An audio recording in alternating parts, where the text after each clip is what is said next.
You're ruining our family name.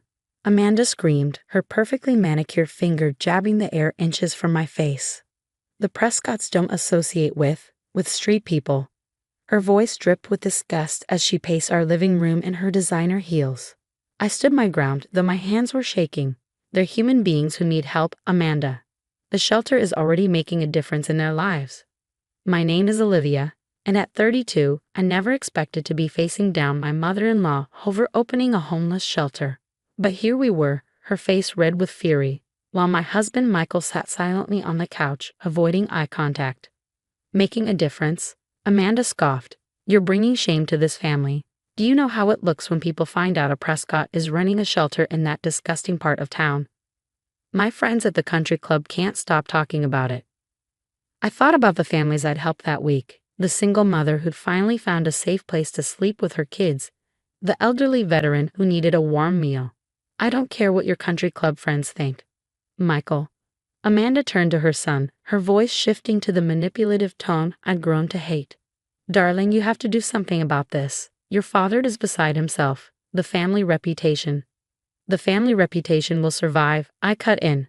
In fact, it might even improve if people see the Prescotts actually helping the community instead of just talking about it at charity galas. Amanda's eyes narrowed. How dare you? We've donated millions to this city. To proper charities, not some flophouse you've cobbled together. Proper charities? I couldn't help but laugh. You mean the ones where you get to wear expensive dresses and take photos for social media? When was the last time you actually helped someone in need? Michael? Amanda's voice turned ice cold. It's time to choose. Either she stops this ridiculous project, or you need to think very carefully about your position in this family. Finally, Michael spoke, his voice quiet. Liv, maybe we should think about this. The shelter is taking up all your time, and Mom's right about how it looks. I stared at him, this man I'd loved for 10 years, feeling something break inside me. How it looks, that's what you're worried about. The Prescott name means something in this city, he said, standing up to join his mother. We have responsibilities, appearances to maintain. Appearances, I echoed. Well, here's how it looks to me. My husband and his mother care more about their country club reputation than helping people who've lost everything. Amanda smirked, victory written all over her face. Well, if that's how you see it, perhaps it's best if you step away from the family entirely. Michael can find someone more suitable. I looked between them, Amanda in her perfectly pressed designer outfit, Michael in his tailored suit, both of them so concerned about their precious family name. 10 years of marriage, and I finally saw them clearly. You know what? You're right. I pulled off my wedding ring, the massive diamond that Amanda had insisted was appropriate for a Prescott wife. I will step away, but the shelter stays open. You can't, Amanda started, but I cut her off. I can, and I will. The shelter is in my name, funded by my inheritance from my grandmother. You have no say in it. Michael stepped forward, looking uncertain for the first time. Liv, don't be dramatic. We can talk about this. There's nothing to talk about, I said, placing the ring on the coffee table. Your mother's right. I'm not suitable for this family, and I'm starting to think this family isn't suitable for me. I walked out of that house with nothing but my car keys and my dignity. Behind me, I could hear Amanda's triumphant voice. Finally. Now we can find you someone appropriate, darling. That night, I slept in my office at the shelter, listening to the rain against the windows. Tears came, of course. 10 years of marriage doesn't end without pain. But mixed with the grief was something unexpected, relief. The next morning, I threw myself into work. The shelter needed expanding, and now I had nothing holding me back. No more fancy dinners to attend, no more disapproving looks from Amanda, no more compromising my values to maintain appearances. I didn't know it then, but walking away from the Prescott name would turn out to be the best decision I ever made. And 5 years later, when Amanda showed up at my shelter's door, she wouldn't even recognize the strong, independent woman her former daughter-in-law had become. But that night, curled up on my office couch, all I knew was that I'd chosen my path. The Prescott family name might mean everything in their world, but in mine, the only name that mattered was the one on the shelter's sign, Haven House, where everyone belongs. Little did Amanda know, her precious family reputation would soon mean nothing at all. 5 years passed in a blur of growth and change. Haven House expanded from a single shelter to 3 locations across the city, each offering not just beds but job training, medical care, and education programs. I barely thought about my old life anymore. The country club parties and designer clothes seemed like scenes from someone else's story. Until one rainy Tuesday evening in October. I was doing my usual evening rounds at our newest location when Maria, one of our staff members, caught my attention. "Liv, there's someone you should see. A woman's been sleeping in her car behind the building for 3 nights. She won't come in, says she's just resting." I grabbed an umbrella and headed out to the parking lot. In the dim light, I could make out a luxury car, a Mercedes, but an older model, clearly not maintained recently. Through the foggy windows, I could see someone huddled in the back seat. I knocked gently on the window.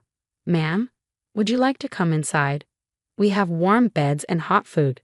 The window rolled down just a crack, and a familiar voice replied, "I'm fine. Just resting." My heart stopped.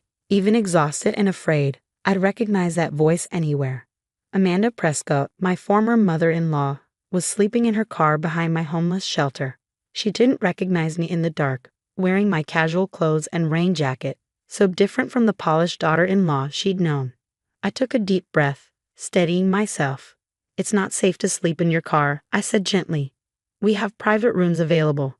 No questions asked." The window rolled down further, and I could see her clearly now.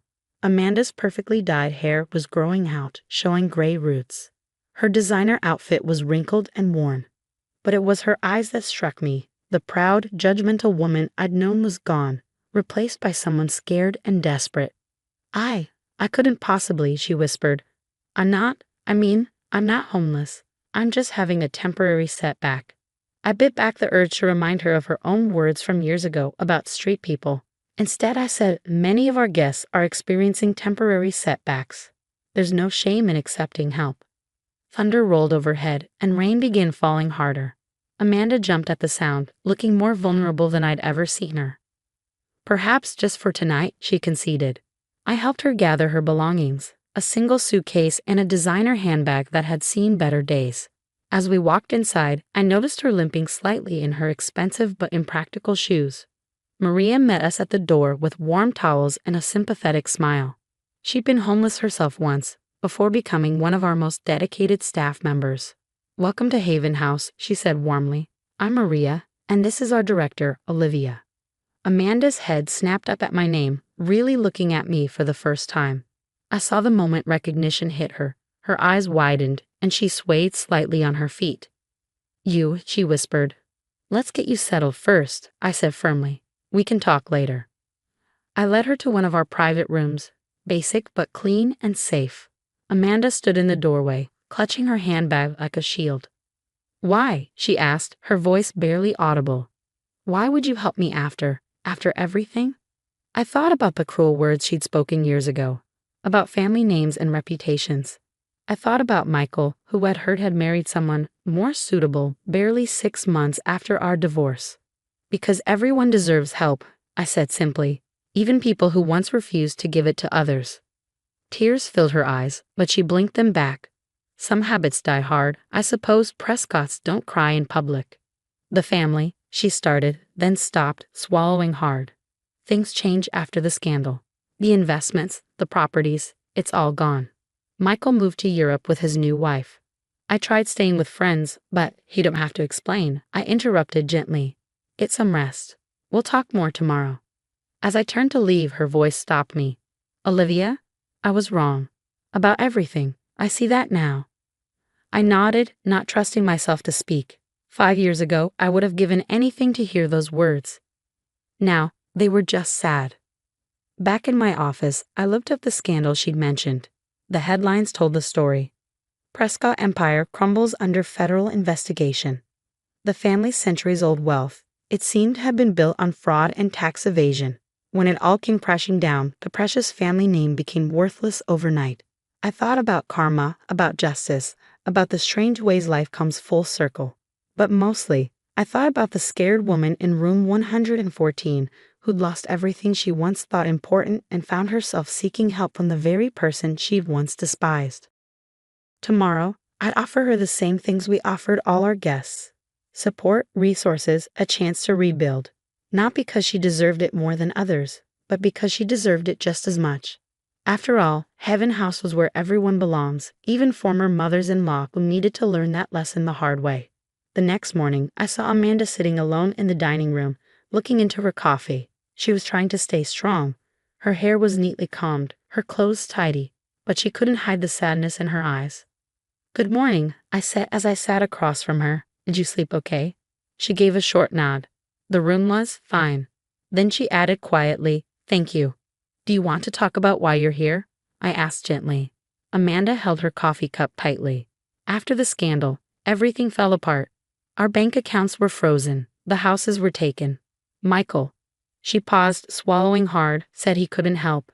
His new wife's lifestyle, you know." I felt a strange mix of emotions. Amanda Prescott, once proud and powerful, was now here, in a place she used to look down on. "What about your friends from the country club?" I asked. She gave a bitter smile. "They all disappeared. Said they were too busy or their guest rooms were being renovated." She gave a dry laugh. The same excuses I used to give others. I looked at her, remembering how she once judged people like me. Life has a way of teaching us empathy. "You must be enjoying this," she said softly. "I'm really not," I told her. "What I enjoy is helping people rebuild their lives. That's what we do here. And if you're ready, we can help you too." For the first time, she looked at me not as her former daughter-in-law, but as someone who might actually help. "I don't know how," she said. "I don't really have any skills. The only thing I was ever good at was being a Prescott." "Then it's time to learn who Amanda is without the Prescott name," I said, opening a folder. "We have training programs, classes about money, housing support. Where would you like to start?" Over the next few months, Amanda began to change. It wasn't easy. She struggled with computers, got frustrated during job training, and didn't like sharing a bathroom. But she didn't give up. The big change came during our holiday dinner program. Amanda, now working part-time as a receptionist, helped serve food. I watched her smile at people, talk with them, learn their names. "They're just people," she told me later, amazed. All this time I thought, but they're just people who need help. "That's what I tried to tell you 5 years ago," I said. She looked down. "I was so wrong, Olivia. About everything. About you. I treated you terribly. The past is past," I said. "What matters is what you do now." And she did a lot. As her confidence grew, Amanda became one of our most helpful volunteers. She used her event planning skills to organize donations and used her social contacts to bring in support. 1 year after arriving at Haven House, Amanda moved into her own small apartment. It wasn't a mansion, but she looked truly happy there. On her last night at the shelter, she gave me an envelope. Inside was a letter to the board, praising Haven House. She signed it with her maiden name. "I'm not a Prescott anymore," she said. "I'm just Amanda Turner now, and I'm finally okay with that." I smiled, thinking of my own journey. Sometimes we have to lose everything to discover who we really are. "You always knew who you were," she said softly. "I'm sorry I didn't see it before." Now, Amanda runs our volunteer program. She tells her story to people who never thought homelessness could happen to them. She especially connects with those who once had wealth and now feel ashamed. Michael called once, years later. He had heard his mother was working at a homeless shelter and couldn't believe it. I think he came expecting to see her sad and broken. Instead, he saw her leading a volunteer meeting, full of energy and purpose. "She seems different," he said. "She is different," I replied. He left without talking to her. When I told Amanda, she wasn't surprised. "The Michael I raised wouldn't understand who I've become," she said. "Maybe that's my biggest failure as a mother and my best chance to do better now." Sometimes at night, I think about the day Amanda first came to Haven House. We've both come so far. Me from a daughter-in-law who just wanted approval. Her from a woman who cared more about image than people. Haven House has grown too. We now have 5 locations, each helping different groups. Amanda's story even inspired a program just for older women facing sudden homelessness.